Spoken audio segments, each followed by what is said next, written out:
mamamatay na, Gar. Isa na lang. You need people like me so you can point your fucking fingers and say that's the bad guy.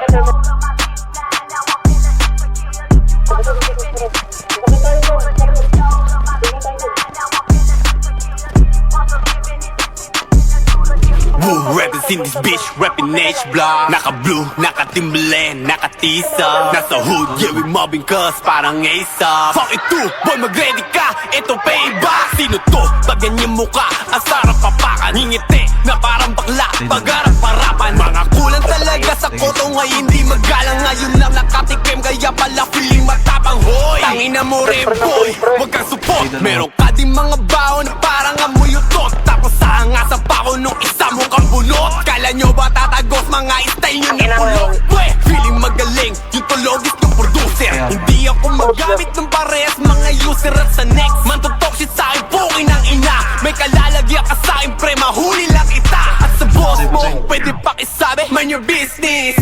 Yung bibig para pukin pag you miss.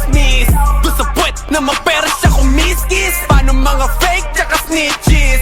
Version ko sa isip mo ay kakantuting ka na. Sino sa atin malupit, tangin na duling ka ba? Kahit di ko banggitin, automatic na ikaw. At kung meron kang problema, pwede tayo magbitaw, boy. Tanggal ang kulit mo pag ikaw ay nabalasa. Di lang ikaw yung manlalaro sa kalsada. At kung meron man akong dasal doon kay Bathala, Lord, yung mga haters, mamatay sana. Halata sa mga eyes mo ang pagka-jealousy. Akong paborito mong imaginary enemy. Middle fingers ko sa'yo especially.